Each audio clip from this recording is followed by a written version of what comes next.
Female empowerment and global domination. I love that. Female empowerment and global domination. That's exactly it. My guest today is CEO and co-founder of Hertility Health, Helen O'Neill. Despite being a professor in reproductive and molecular genetics, when researching her own fertility, Helen found it confusing and expensive. When I said, if I find this confusing, how does anybody even begin to navigate this journey? In this episode, Helen gives a fascinating insight into creating an accessible and fun business based on women's health. Important intel as a female founder. It's hormones that determine our sleep, our weight, our mood, our appetite, our sex drive, our metabolism. Do you think all organizations should have this kind of conversation between colleagues? Yeah. Move over Bitcoin. It's time for Clitcoin. Helen brought a special guest, so you might hear her 11-week-old baby boy in the background. Being able to... Classic male interruption. Just as I'm talking about. You wait your turn. Welcome to Unboxed. I'm your host, Connie Nam, the founder of Astrid and Miyu. In these conversations, I speak to founders, investors, and creators who are all breaking boundaries in their space to discover the person behind the brand and what it took for them to build their empires. Hey there, Unboxed listeners. We want to take a second to shine the spotlight on PayHawk, the sponsor of this episode and the company that's revolutionizing how businesses like Astrid and Miyu manage their finances. Imagine a world where your team has the freedom to make spending decisions without the constant fear of overstepping boundaries. That's exactly what PayHawk has created for us at Astrid and Miyu. Here's the game changer. PayHawk's innovative spend controls. They've struck the perfect balance between empowering our team and maintaining financial oversight. It's like having a financial superhero cape. Freedom to fly, but with a safety net firmly in place. How does this work? Our finance team sets pre-approved policies and approval workflows. These parameters create a clear framework within which our team can operate freely. No more second guessing or constant approval requests. Our people know exactly what they can spend, where they can spend it, and how much, all pre-approved and hassle-free. This approach has fostered what PayHawk calls a healthy spend culture. It's transformed our operations. Instead of getting bogged down in financial red tape, we're free to focus on what truly matters, growing our business, and delighting our customers. Curious to see if PayHawk can work the same magic for your business? There's a link in our show notes where you can book a demo. Don't forget to mention you heard about them on the Unboxed podcast. We can't thank PayHawk enough for supporting our show and for being a crucial part of Astrid and Miyu's growth story. Welcome to Unboxed, Helen. Thanks for having me. So great to have you. Obviously, we know about Hertility really well. As a female-run and female-majority business, we've been looking into it. But I'd love to hear more about you and the inspiration behind Hertility. I think a lot of my inspiration has come from my academic background. I would love to say that it came from personal experience. Wait, I don't want to say that because it sounds like it's not genuine. It does come from personal experience. I think I've been inspired mostly by people's stories because of my academic background. I have spent a long time really studying the ins and outs of human reproduction. And it's a real conversation starter when you talk about the fact that you are working in a lab on finding ways about human embryology, about women's ovaries. People will say to you, their fertility stories. They'll tell you their period problems. And I think over the years, that's really impacted me because so much of my education and training and research was built to understand more. And yet I was still very lacking in the tools to help people. And it makes you feel a little bit redundant when you say, how can I be a professional in this and not be able to actually translate all of my knowledge into something that's going to help somebody? So that was really the catalyst for Hertility, was to translate everything I knew into something tangible that could help women. Yeah, and obviously now there's a lot more awareness around women's health, but it's kind of been like hidden under the rugs for a long time. No one was talking about it. It was a bit shameful for women. Why do you think that is? But now we're a lot more open about it. And it's still quite slow, I feel, even though we probably live in a bit of an echo chamber because we are the people who are pushing forward this, what we call reproductive revolution.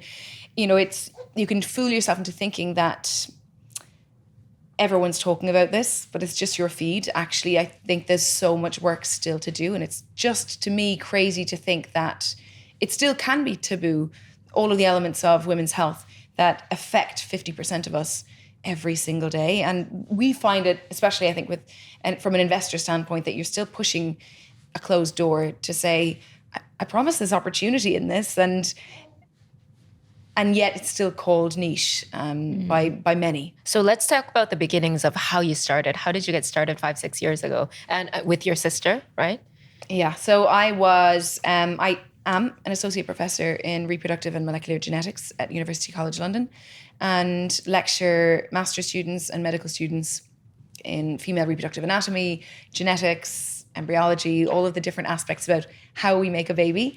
And really was quite frustrated when I got to the age where that biological clock starts ticking very loudly. And for me, it was like something banging on my head, because I lived in the worst echo chamber of all of the statistics around infertility, all of the prevalences of different reproductive conditions, and thinking, when you're working in the field of IVF, is this going to be me?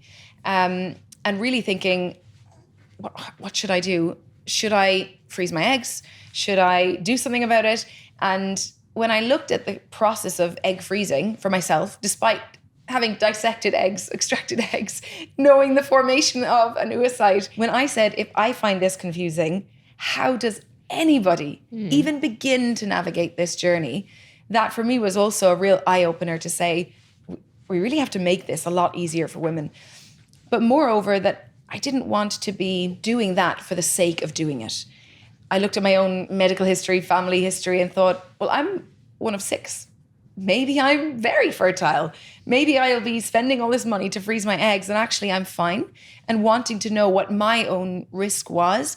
And this is, I think, truly where the scientist in me went to town. Everyone says fertility was my second PhD, because I just wanted to know of all of the different things that could cause you to have infertility, that could cause you to struggle to conceive, that could cause menstrual dysfunction.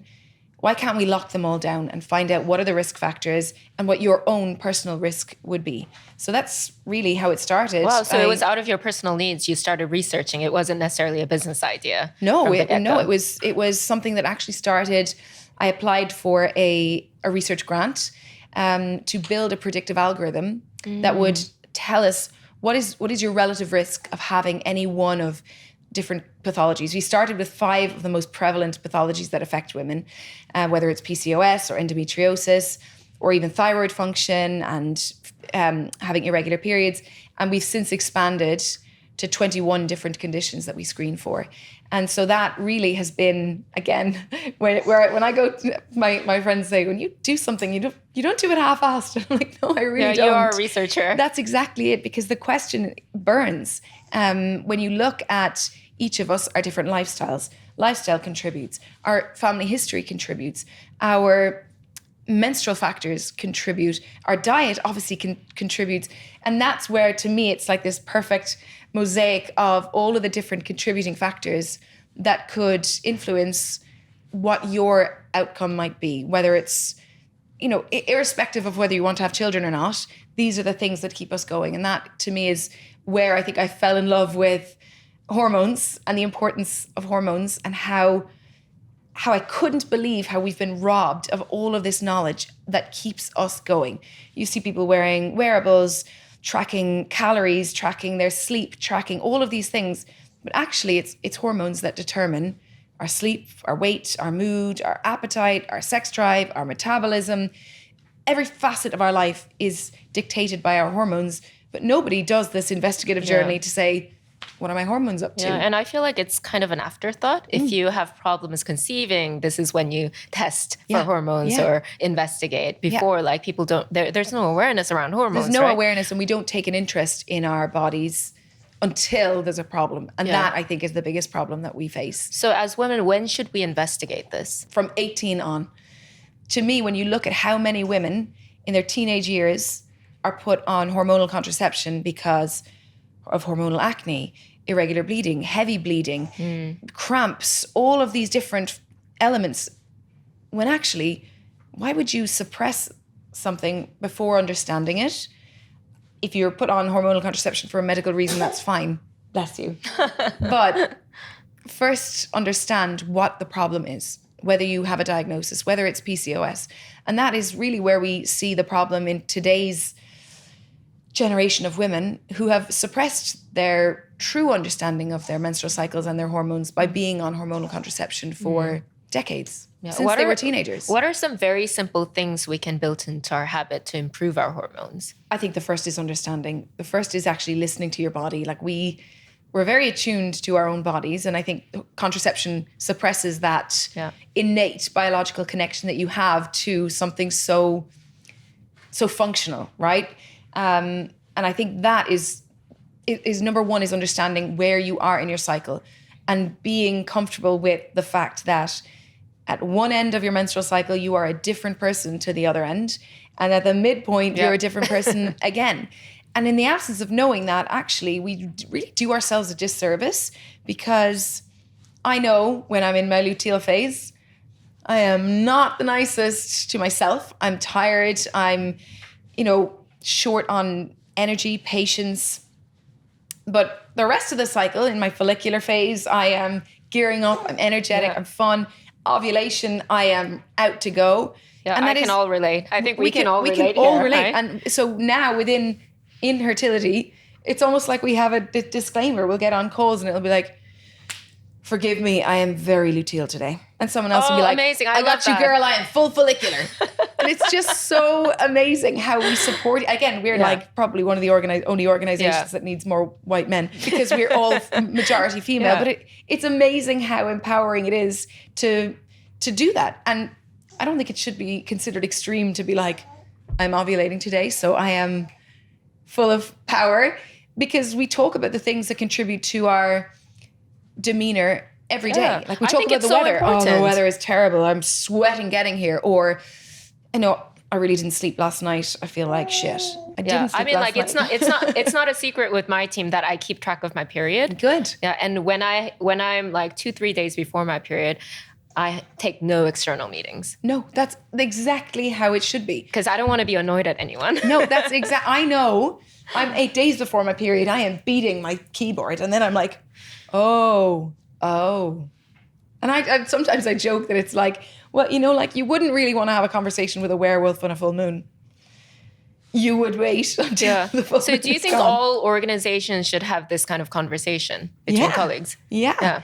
And what's amazing is that we do lunch and learns in organizations. So we have really taken on the workforces to say, you should be, if you're going to be responsible as an organization, you should be reproductively responsible. And that is acknowledging that there is a difference in our, not just output. And output almost makes it like, oh, we're weak at some point. No, it's acknowledging that we are strong at other points, and that there is a huge difference, and we should make allowances. But moreover, we should be educating workforces and providing resources for them to understand their hormones, understand their bodies, because for years, women go undiagnosed with quite trivial things, actually, that are so treatable, like thyroid imbalance. Yeah. And that makes a huge impact on the workforce. It is one of the greatest investments that you can make as a work organization, to provide women with the tools to better understand their hormones and their bodies. Do you go into male-dominant organizations as well? Because I think they really need training. They really need training. One example is when I was an intern, when I was 20, I did an investment banking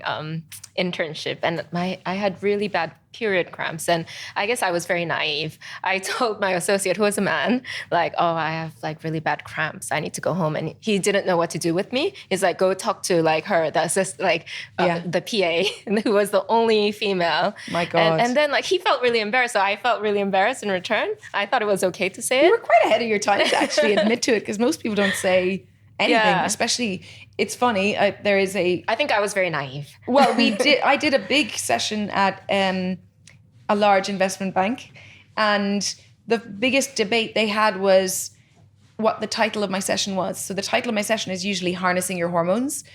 And the women in the organization didn't want it to be called Harnessing Your Hormones, because they felt it lent to them being out of control. So if you're giving somebody the tools to control your hormones, then they would, if they, by just attending, this session. They didn't want to because appear there's that they a were term out of called control. hormonal. Oh, like she's hormonal, meaning So she's hormonal. crazy. We have our brand video is all about that, weaponizing women as being hormonal. And yet we never call men who are aggressive, overly sexual. We're not like, someone's hormonal. Yeah, Instead, exactly. it's just considered part of the male physiology that they are aggressive and overly sexual.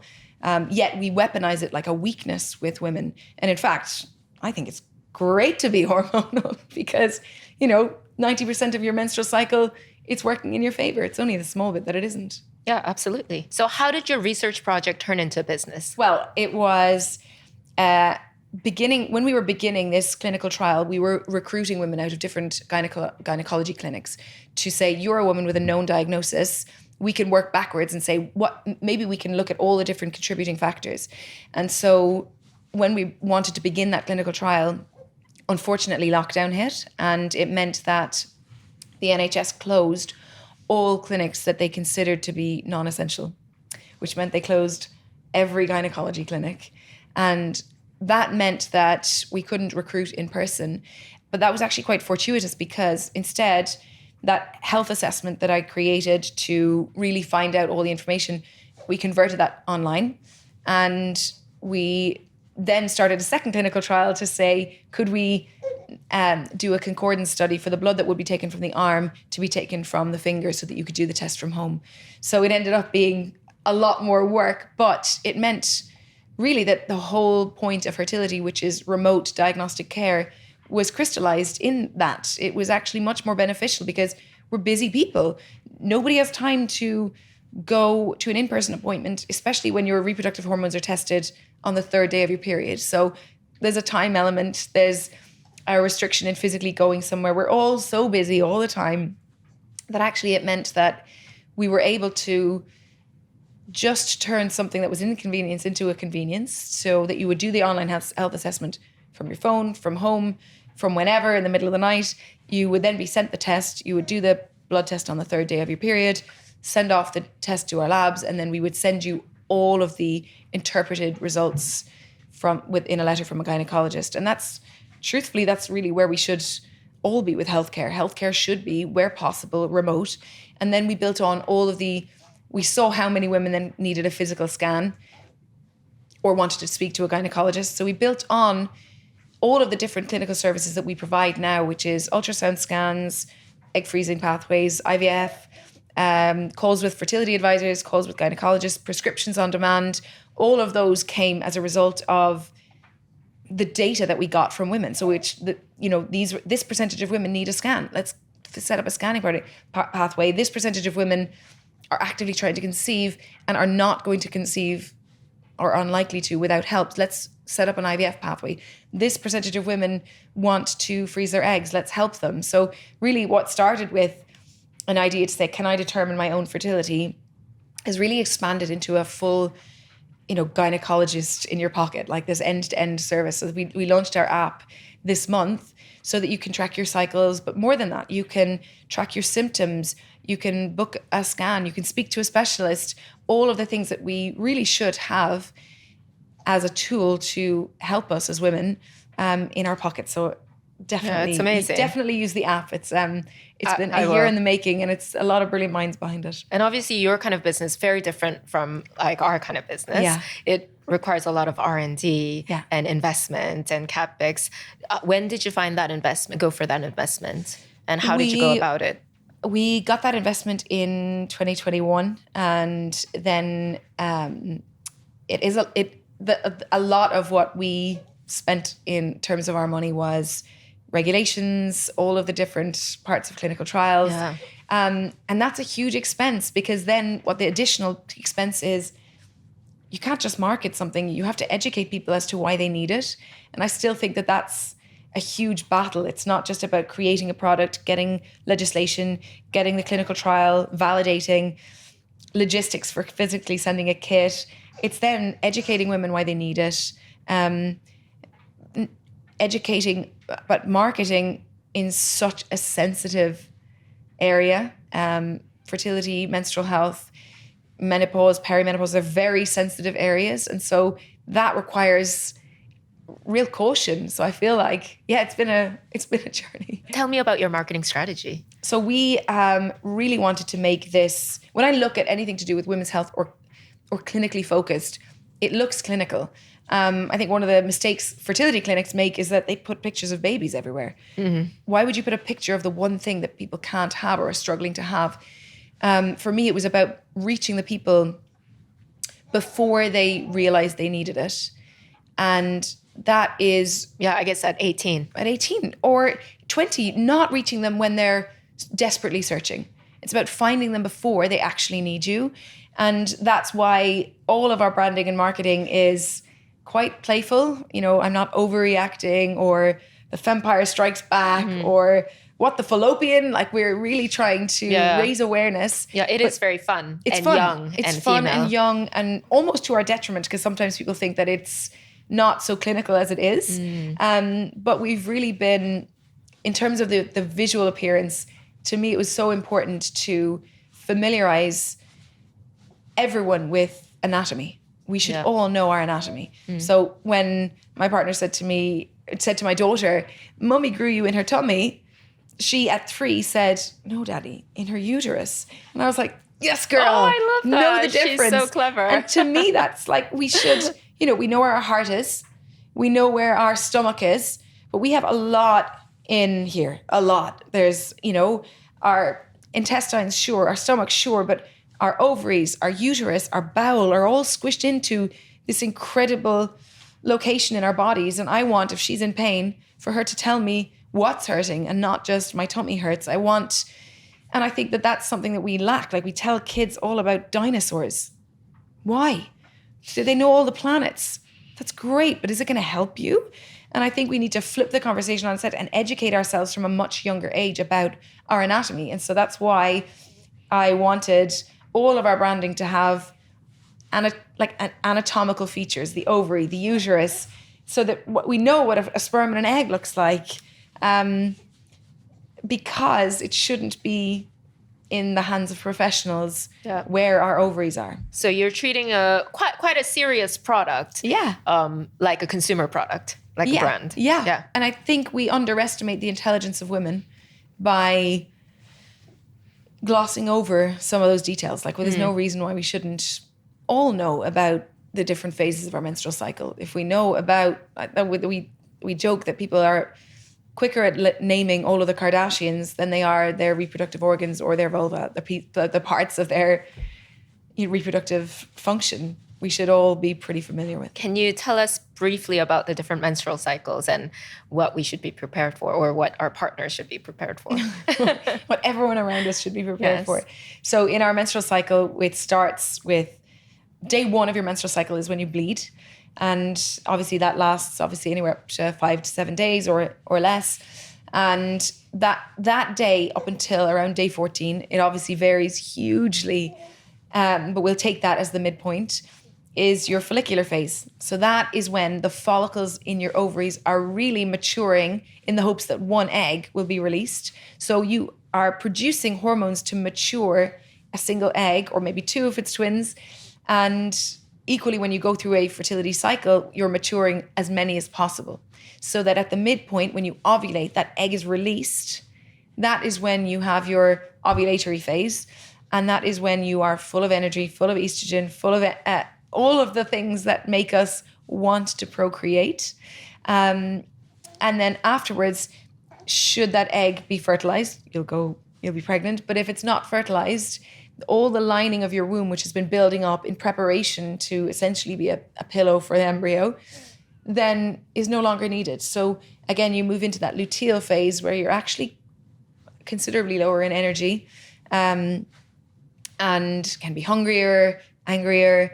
And that is then that build up to when you menstruate. So you essentially, the lining of your uterus sheds because it starts the process all over again. You haven't gotten pregnant, so it doesn't need that, vascularization in preparation for a pregnancy. So it's a beautifully complex process that is set up to do the most fundamental and incredible thing, which is to create life. And we should understand what is happening to our bodies if for no other reason than to pay homage to the incredible things that our hormones are doing to facilitate that process. What's been the biggest challenge during the last 5-6 years? Lockdown, and the fact that we were trying to launch so many different things at once, which is to get regulation, to get funding, to validate an algorithm. And to do so, I always say that we as female founders, we are walking up a down escalator. To get to the top, we need to be constantly sprinting. And I look at other founders and other businesses, and I look and I say, great, money was thrown at you for this. And yet when it comes to biology, we launched a crowdfund campaign because funding is the biggest challenge always. We launched a crowdfunding campaign, and we went out there with quite, out there comms, which was move over Bitcoin, it's time for Clitcoin.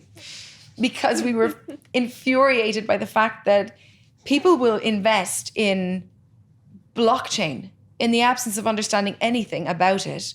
And they won't invest in biology when we desperately need to know about it.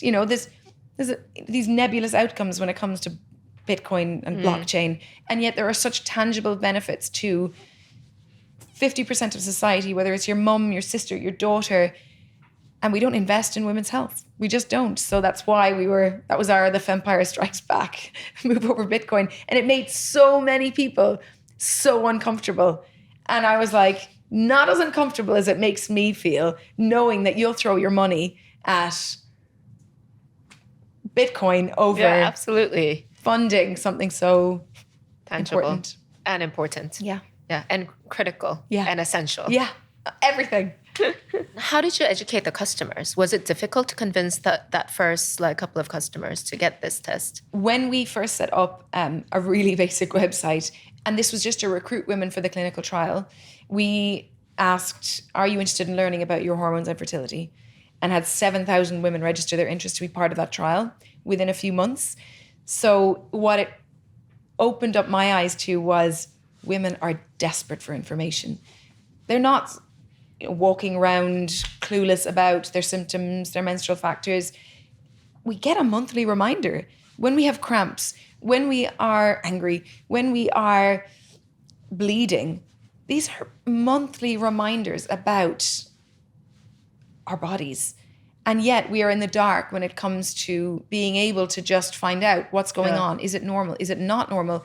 Can I conceive? Do I have a diagnosis? Actually, it's been relatively easy to bring people on board. The difficult people to bring on board are the people who see the name Hertility and think this is just for fertility. And actually it's not. I mean, it was a great name at the time, but now I realize that, we're still not able to convince the women who say, I've already had my kids, it's not for me. I'm like, it is for you. We need to know at all points of our lives what our hormones are doing. Or the people who just don't want kids. They're like, I don't need to know my fertility.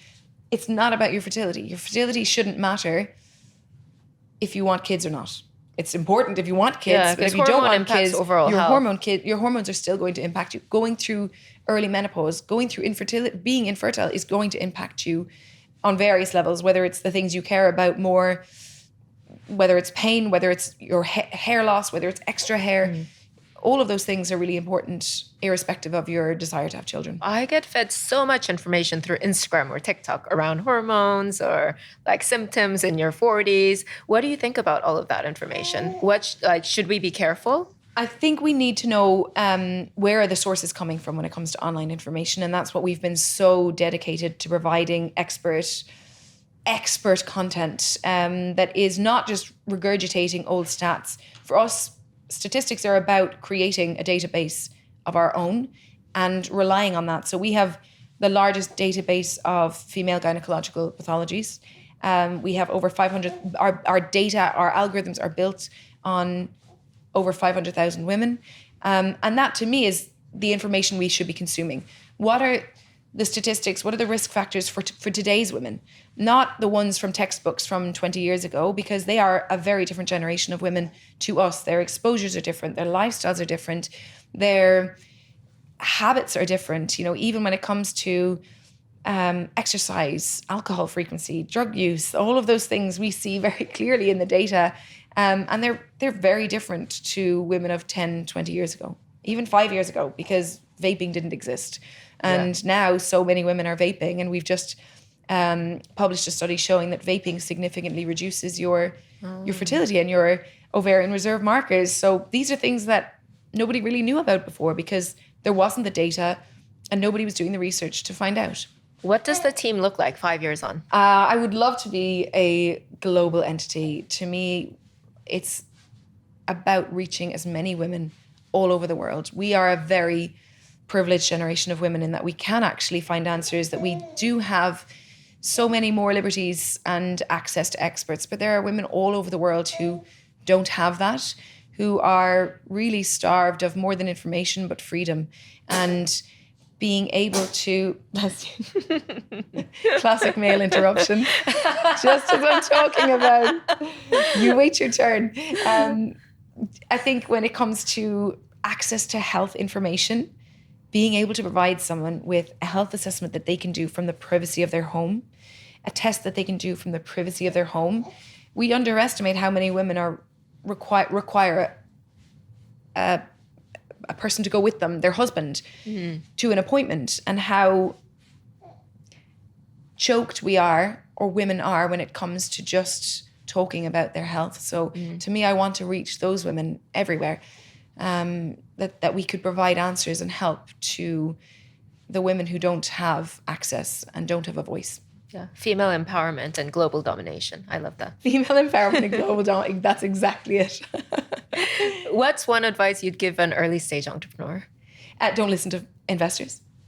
Don't listen to investors. Elaborate. Every investor will tell you, you need to change this about your deck. You need to do. I think that we wasted so much time on preparing our deck for different investors based on their opinion, not realizing that it was an opinion. And you are the expert. You're the expert. You're the one with the vision. You know your audience. You know your vision. You know better than anyone what your journey is going to be, what your plan is, what your intention is. And I think dedication to your cause is a more powerful entity than any piece of advice that someone's going to give you on the deck, because they feel the need to give you some information. Yeah, agree. Yeah. Like, Thank if I you look so back, much. we wasted so much time talking to bozos. We don't know. Yeah. Completely agreed. Thank you so much. That was so fun and inspiring and educational. Thank you. Now you can make noise. Thank you so much for listening. Don't forget to follow the podcast wherever you're listening or watching. You can follow me at Connie Nam, Astrid and Miyu at Astrid and Miyu, and the Unboxed Instagram page at unboxed_founder confidential. See you next week.